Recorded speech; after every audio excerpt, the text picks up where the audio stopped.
शंख भारतीय संस्कृति का ऐसा प्रतीक है जो केवल पूजा पाठ की वस्तु भर नहीं, बल्कि सनातन धर्म की आत्मा और आध्यात्मिकता का जीवंत रूप माना जाता है। समुद्र की गहराइयों से उत्पन्न होकर यह मानव सभ्यता की धार्मिक परंपराओं में रच बस गया है। वेदों में इसका उल्लेख मिलता है, पुराणों में इसके स्वरूप और उपयोग की विस्तृत कथाएं हैं, और महाभारत जैसे महाकाव्य में इसका नाद धर्म और अधर्म के बीच होने वाले महायुद्ध का उद्घोष करता है। ऋग्वेद में शंख को शक्ति और विजय का प्रतीक माना गया है, जबकि अथर्ववेद कहता है कि इसकी ध्वनि पापों को नष्ट करने वाली और देवताओं को प्रसन्न करने वाली होती है। यही कारण है कि मंदिरों में, यज्ञों में और पूजा के हर अवसर पर शंख बजाने की परंपरा प्राचीन काल से चली आ रही है। जब हम शंख का नाम लेते हैं तो सबसे पहले हमारे मन में दक्षिणावर्ती शंख का विचार आता है। यह शंख अत्यंत दुर्लभ माना जाता है और इसका घुमाव दाईं ओर होता है।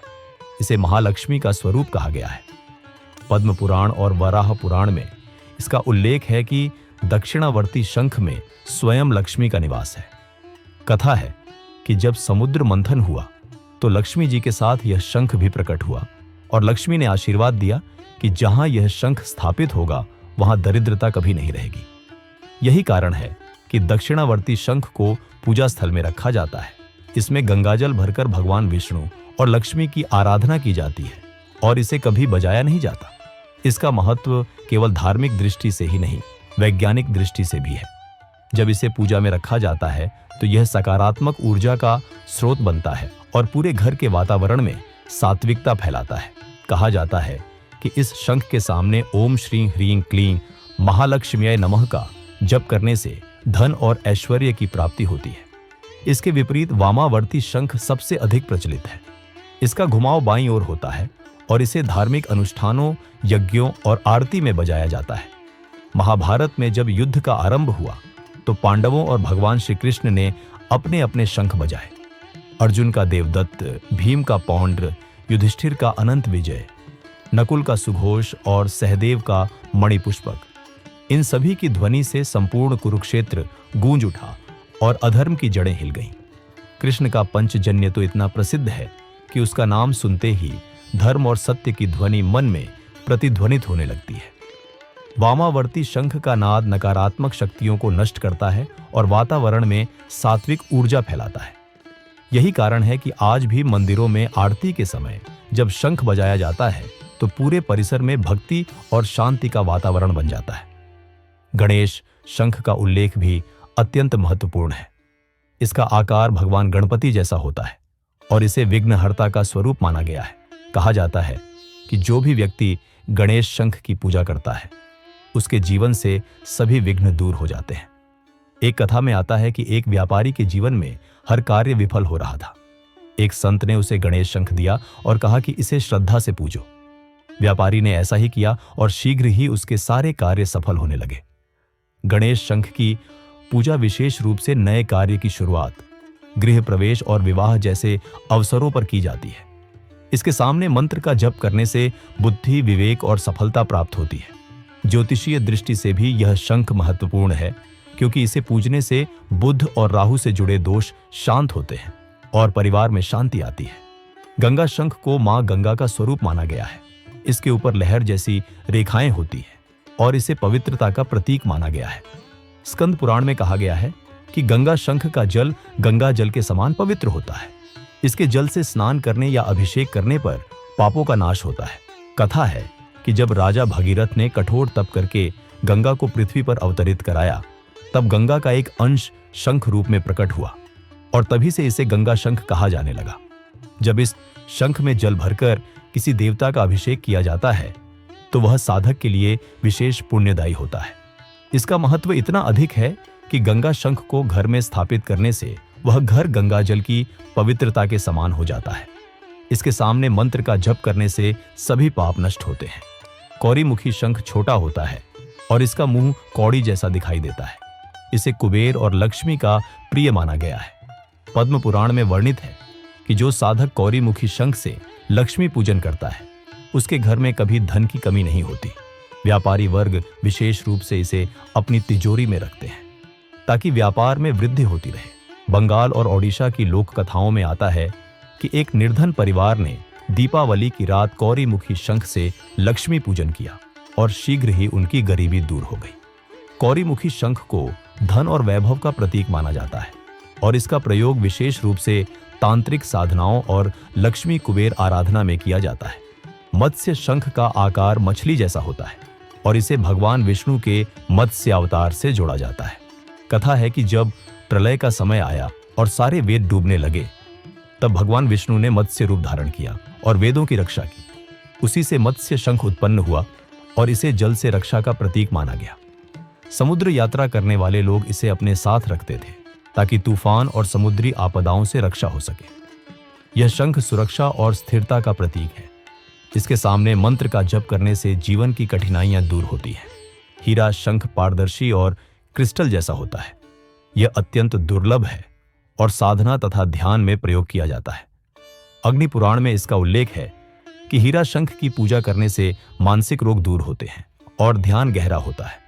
एक कथा में आता है कि हिमालय की गुफा में एक योगी को हीरा शंख मिला। उस शंख की उपस्थिति ने उसके ध्यान को इतना गहरा कर दिया कि वह समाधि की अवस्था तक पहुंच गया। आज भी साधक इसे ध्यान के लिए उपयोग करते हैं। इसके सामने मंत्र का जप करने से मन की अशांति दूर होती है और आत्मा शांति का अनुभव करती है। पंचजन्य शंख सबसे प्रसिद्ध शंख है। यह वही शंख है जिसे भगवान श्री कृष्ण ने महाभारत युद्ध में धारण किया। भागवत पुराण में वर्णित है कि पंचजन्य शंख असुर पंचजन से प्राप्त हुआ था। कृष्ण ने उसे पराजित करके उसका शंख लिया और उसे पंचजन्य नाम दिया। जब महाभारत युद्ध आरंभ हुआ और श्री कृष्ण ने इसे बजाया तो संपूर्ण धरती धर्म की ध्वनि से गूंज उठी। इसका नाद अधर्म और असुरों के नाश का प्रतीक है। इसके सामने मंत्र का जप करने से जीवन में विजय और धर्म की स्थापना होती है। श्वेत और कृष्ण शंख भी अत्यंत महत्वपूर्ण है। श्वेत शंख को सात्विक और शुभ माना गया है। इसका उपयोग पूजा, अभिषेक और सात्विक अनुष्ठानों में होता है। इसे शांति और शुभता का प्रतीक माना जाता है। कृष्ण शंख काले रंग का होता है और इसे तांत्रिक साधनाओं में प्रयोग किया जाता है। इसे नकारात्मक शक्तियों से रक्षा करने वाला माना गया है। दोनों शंख अपने अपने महत्व के अनुसार उपयोग किए जाते हैं। शंख का महत्व केवल धर्म तक सीमित नहीं है। विज्ञान ने भी इसके लाभों को स्वीकार किया है। जब शंख बजाया जाता है तो फेफड़े मजबूत होते हैं, हृदय की मांसपेशियां सशक्त होती हैं और शरीर में प्राण ऊर्जा का संचार होता है। इसकी ध्वनि से अल्ट्रासोनिक तरंगें उत्पन्न होती हैं, जो वातावरण में मौजूद हानिकारक जीवाणुओं को नष्ट करती है। आयुर्वेद में शंख भस्म का उपयोग पाचन रोग, अम्ल पित्त और हड्डियों की कमजोरी में किया जाता है। यह पेट की बीमारियों और मानसिक रोगों में भी लाभकारी माना गया है। वास्तुशास्त्र में शंख को विशेष महत्व दिया गया है। कहा जाता है कि यदि दक्षिणावर्ती शंख को घर के उत्तर दिशा में रखा जाए तो घर में धन की वृद्धि होती है। वामावर्ती शंख को पूजा स्थल में रखकर प्रतिदिन बजाने से नकारात्मक ऊर्जा दूर होती है। गंगा शंख को घर में रखने से वातावरण पवित्र रहता है। भारत के विभिन्न क्षेत्रों में शंख से जुड़ी अलग अलग परंपराएं हैं। बंगाल में दुर्गा पूजा के समय शंख बजाना अनिवार्य है।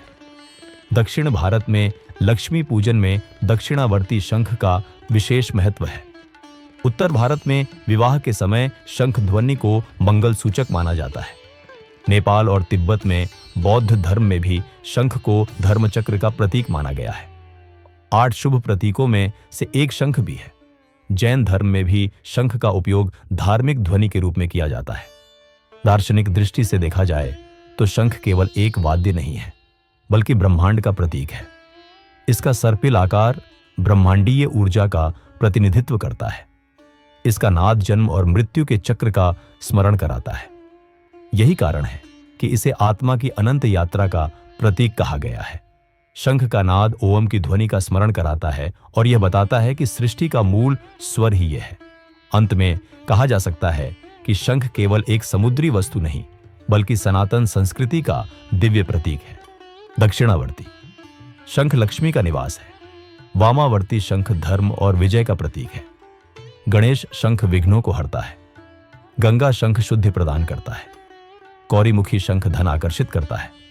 मत्स्य शंख रक्षा करता है। हीरा शंख ध्यान और शांति में सहायक है। पंचजन्य शंख धर्म की स्थापना करता है। और श्वेत कृष्ण शंख अपने विशेष प्रयोगों से जीवन में संतुलन लाते हैं। यदि आपको यह ज्ञानवर्धक यात्रा अच्छी लगी हो तो हमारे चैनल को अवश्य सब्सक्राइब करें, वीडियो को लाइक करें और अपने दोस्तों व परिवार के साथ साझा करें। अगली कड़ी में हम फिर मिलेंगे किसी नए विषय के साथ। तब तक आप सभी पर भगवान विष्णु और माता लक्ष्मी की कृपा बनी रहे। जय श्री हरि, जय मां लक्ष्मी।